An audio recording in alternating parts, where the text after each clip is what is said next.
Salve, salve, tudo tranquilo? Na aula passada você falou, Barbieri, que papo é esse de descentralizar? Que papo é esse de desconcentrar? Vamos compreender todos os desdobramentos, todos os reflexos e principalmente, onde que eu coloco o X, né? Onde eu coloco o X e acerto a questão. Vem comigo aqui, nós estamos falando da nossa aula de número 8 do nosso intensivão e aí eu quero que você entenda o seguinte, descentralizar e desconcentrar. Lembra que na descentralização saía uma flechinha da administração pública direta e chegava até a indireta. Então, na descentralização, eu falo de duas pessoas jurídicas. Pelo menos duas pessoas jurídicas. Joia. E na desconcentração? No desconcentrar, eu falo de uma única pessoa jurídica. Uma pessoa jurídica. Apenas uma. Concorda comigo, se eu estou falando de pessoas jurídicas distintas, quer dizer então que eu falo do quê? É o chamado controle finalístico. Controle finalístico. É o chamado controle ministerial. Controle finalístico, controle ministerial. Joia, sem problemas. Além disso, nós temos que visualizar a cobrança dentro da administração pública direta e da administração pública indireta. Ó que beleza! Fácil, perfeito. E na desconcentração ou no desconcentrar? Se eu falo de uma única pessoa jurídica, é porque tem hierarquia, é porque tem subordinação. Já vamos visualizar isso melhor. E ainda, eu vou visualizar essa cobrança dentro da teoria do órgão, né? O órgão público, o órgão, você tem que lembrar que ele não tem personalidade jurídica. O órgão não tem personalidade jurídica. Fácil, tranquilo até aqui. Anota o quadrinho, descentralizar duas pessoas jurídicas, desconcentrar uma única pessoa jurídica. Quando eu falo de descentralização, eu falo de controle finalístico, eu falo de controle ministerial. E a cobrança vem no contexto da administração pública direta para a administração pública indireta. Quando eu desconcentro, cuidado, descentralizar e desconcentrar são próximas. Quando eu desconcentro, agora eu estou dentro de uma única pessoa jurídica, tem hierarquia e tem subordinação, é evidente. E eu falo da teoria do órgão. Vamos lá, vamos visualizar isso aqui. Imagina, isso aqui é uma empresa. Diretor, gerentes, subgerências, os analistas. Ou seja, isso aqui é aquele organograma clássico de uma empresa. Quanto é uma pessoa jurídica só. Quanto mais você desce, maior é a subordinação. Mais gente tem para te encher a paciência. Quanto mais você sobe, maior é a hierarquia. Viu só? Subordinação e hierarquia. Essa é a ideia de uma única pessoa jurídica. Agora venha para cá. Nesse próximo quadro, eu quero que você entenda o seguinte, ó. Eu tenho aqui, de um lado, opa, essa cor não tá legal. Eu tenho aqui, isso era para apagar, né? Isso. De um lado eu tenho a união. Do outro lado eu tenho uma autarquia. De um lado a união, do outro lado uma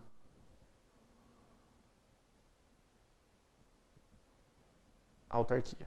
Perfeito. Vamos entender. Quando a União cria a autarquia, ela fez o quê? Ela descentralizou. Operou ali uma descentralização. Aí você diz, Barbieri, mas a autarquia precisa se organizar internamente. Concordo com você. Para a autarquia se organizar internamente, o que nós temos que visualizar? Eu tenho que começar aqui a criar os cargos, os órgãos. Eu preciso fazer toda a distribuição de poder. Então, eu estarei diante do quê? Quanto mais eu desço, mais eu desconcentro. É uma desconcentração. Perfeito. Estou distribuindo poder internamente. Mas chega um momento em que eu preciso cortar a despesa pública, chega um momento que está gastando muito, eu começo a enxugar despesas. Quando eu vou enxugando despesas e faço o caminho de volta, eu estou agora concentrando o poder que eu tinha distribuído antes. É uma concentração. Até o dia em que essa autarquia não tem mais razão para existir. Quando a autarquia perdeu a razão de existir, eu vou extinguir a autarquia. E quando eu extingo a autarquia e faço o caminho da volta, se o caminho da ida era descentralizar, o caminho da volta é a centralização. Olha que bacana. O caminho da volta é a centralização. Percebeu? Então eu posso descentralizar, centralizar, desconcentrar e concentrar da forma que preferir? Posso, perfeitamente. Não tem problema algum.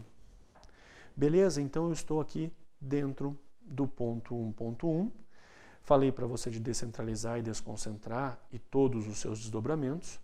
Agora nós vamos falar do ponto 2, da relação jurídica entre a administração pública direta e a indireta. Relação jurídica entre a administração pública direta e a indireta. Vamos lá. Então eu tenho aqui a administração pública direta, do outro lado eu tenho a administração pública indireta, e a pergunta é: qual é a relação jurídica existente entre a União e sua autarquia federal, entre o município de São Paulo e sua empresa pública municipal, entre o Estado de Minas Gerais e uma fundação pública estadual? E aí, qual que é a relação jurídica? Você fala, Barbieri, eu sei lá qual é a relação jurídica, mas se eu estou trabalhando com pessoa jurídica de um lado e com pessoa jurídica do outro, se são pessoas jurídicas distintas, você vai anotar para mim bem grandão. Não existe hierarquia / subordinação. Não existe hierarquia, não existe subordinação entre a administração pública direta e a indireta. Perfeito, lindo, é isso mesmo. Não existe hierarquia, não existe subordinação, porque eu estou trabalhando com pessoas jurídicas distintas. Eu estou trabalhando com pessoas jurídicas distintas. Aí você diz, tudo bem. Se eu estou falando de descentralização, vamos até anotar aqui, ó. Se aqui existe a descentralização, qual é a relação jurídica então existente entre esse pessoal aqui? Vamos lá. A relação jurídica é de controle finalístico, que é sinônimo de controle ministerial, que é sinônimo de vinculação, que é sinônimo de tutela e que por sua vez é sinônimo de controle de metas e também controle de resultados. Está vendo só? Então, qual é a relação jurídica entre a administração pública direta e a indireta? É de controle finalístico, controle ministerial, vinculação, tutela, controle de metas e também controle de resultado. Pronto. Não tem erro, não tem nega, tá tudo lindo, acerta. Se falar para você que uma autarquia federal, se falar para você que a Caixa Econômica, se falar para você que a Petrobras são hierarquicamente subordinadas à União, tá errado. Porque entre pessoas jurídicas distintas pode existir qualquer coisa que você queira no mundo, menos hierarquia, menos subordinação. Ó, fiquei até bravo, né? Você fala, ficou bravo, coisa nenhuma, não tem por que ficar bravo, é muito simples, é muito fácil, é tranquilo.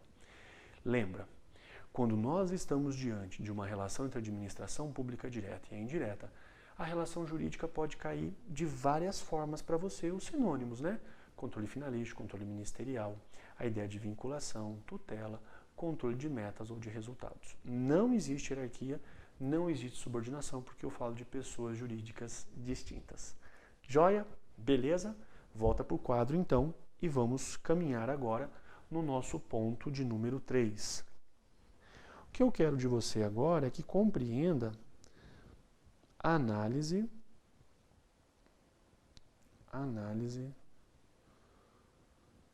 do artigo 37, inciso 19 da Constituição Federal. Vamos lá?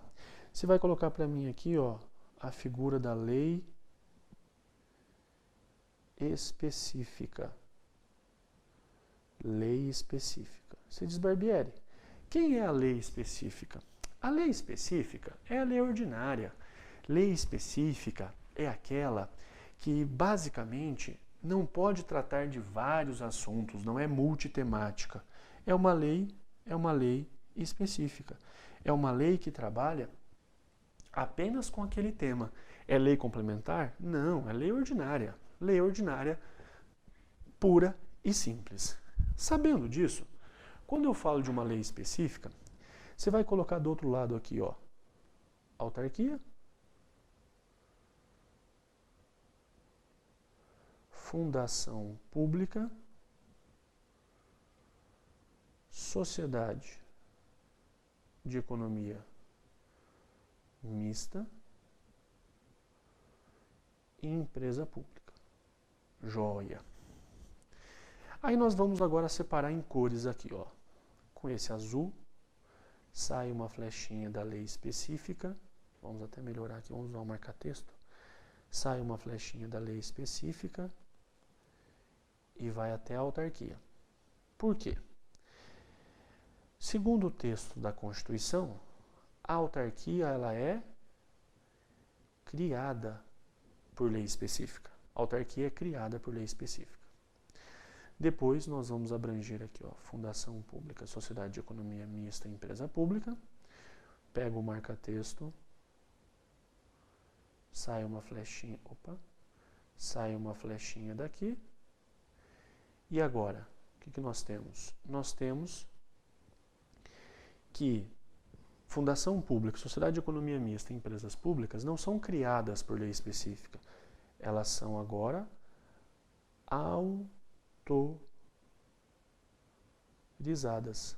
autorizadas por lei específica. E ainda é importante você lembrar da figura da lei complementar. Lembrar da figura da lei complementar. Por quê? A lei complementar, e aqui é a pegadinha, ela existe para quê? Nesse caso, para definir, anote lá, para definir o campo de atuação da fundação pública. A lei complementar existe para definir o campo de atuação da fundação pública. Só para isso que serve a lei complementar? Só e tão somente para isso. Para definir o campo de atuação da fundação pública. Viu como é fácil? Perfeito? Então eu quero que você entenda o seguinte. Quando eu trabalho com a análise do artigo 37, inciso 19 da Constituição Federal, lei específica, ou seja, a lei ordinária, ela cria a autarquia e autoriza quem? Fundação pública, sociedade de economia mista e empresas públicas. E lá no finalzinho do inciso fala da lei complementar. A lei complementar, por sua vez, ela é responsável por fazer o quê? Ela é responsável pura e simplesmente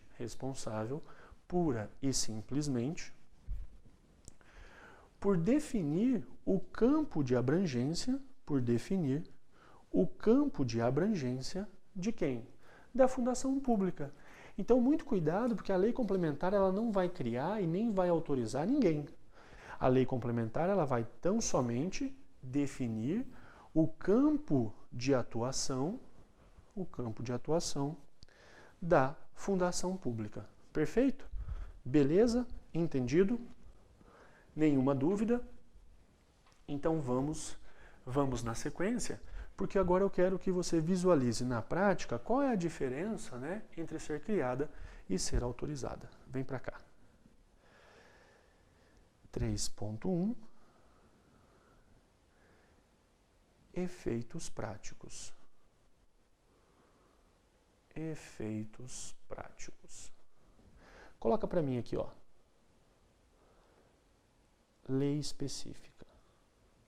Quando a lei específica cria,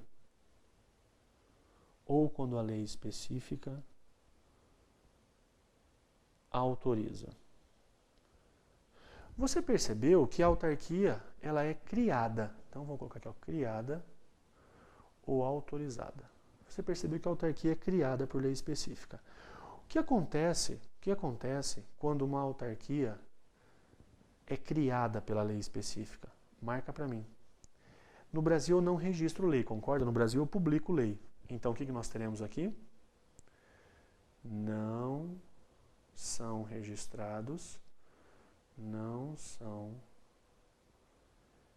registrados os atos constitutivos da autarquia. Por quê? Porque no Brasil eu não tenho que registrar a lei. No Brasil eu só publico a lei. Aí você diz, Barbieri, e fundação pública, sociedade de economia mista e empresas públicas que são autorizadas? Bom, agora as coisas mudam. Mudam porque quem é autorizada, eu preciso fazer o quê? Os atos constitutivos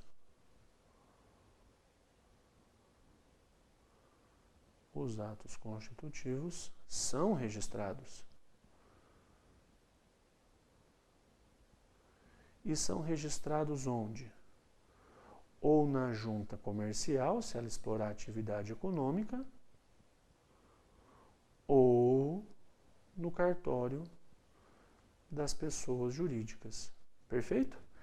Então, lembra, a autarquia nunca terá registro de seus atos constitutivos. A autarquia não faz registro de atos constitutivos. Agora, fundação pública, sociedade de economia mista e empresas públicas que são autorizadas por lei específica, eu tenho que necessariamente registrar os atos constitutivos. Ou na junta comercial ou no cartório das pessoas jurídicas. Beleza? Fácil pra caramba, né? Fácil pra caramba. Sabendo disso, vamos pra frente, porque agora eu quero que você visualize no ponto 4 as características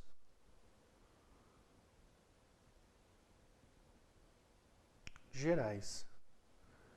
Características gerais. Primeiramente de quem? Da administração pública direta. Quais são as características gerais da administração pública direta? São todas pessoas jurídicas de direito público. Então, são chamados, né, esses entes de entes políticos. Por quê? Porque possuem a competência, o poder de inovar o ordenamento jurídico. Mediante lei, podem criar direitos ou também podem impor deveres. Fácil, beleza, tranquilo. Depois disso, eu tenho ainda que a administração pública direta, pode ir um pouquinho além. E ela tem algumas prerrogativas de Estado e algumas limitações de Estado. Então vai contratar mediante concurso público, tem que fazer licitação. Por sua vez, os bens são públicos. Se os bens são públicos, quando tiver que pagar, né? Paga por precatório. Na prática não paga ninguém. Precatórios. E ainda temos prazos processuais dilatados. Prazos processuais dilatados, prazos processuais distintos. Agora, ótimo.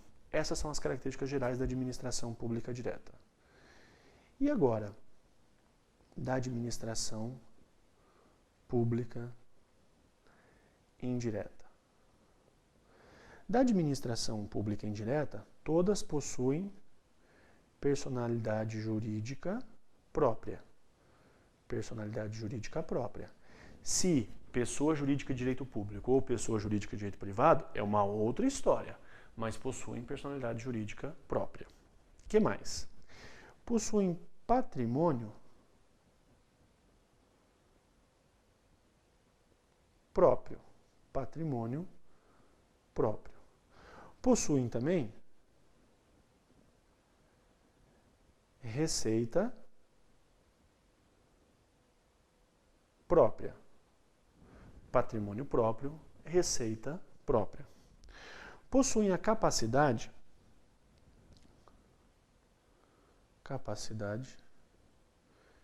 de autoadministração.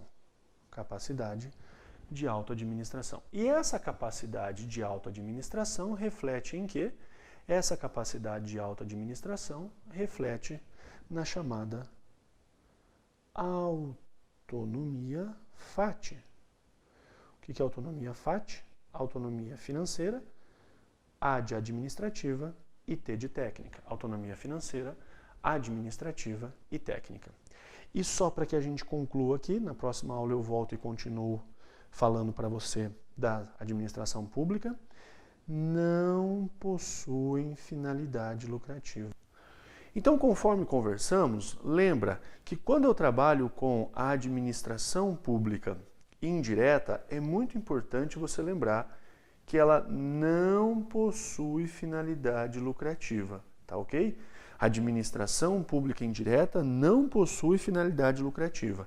Lembra, o Estado não nasceu para ter lucro. O Estado, então, não nasceu para ter lucro. Joia? Você fala, Barbieri, mas Caixa Econômica, Banco do Brasil, Petrobras, eles vão explorar a atividade econômica? Vão, claro que vão. Só que todo o lucro deve ser reinvestido em benefício da sociedade. Perfeito? Fácil? Na próxima aula eu volto e a gente continua o estudo do seu edital. Um grande abraço, fica com Deus, tudo de bom e até lá.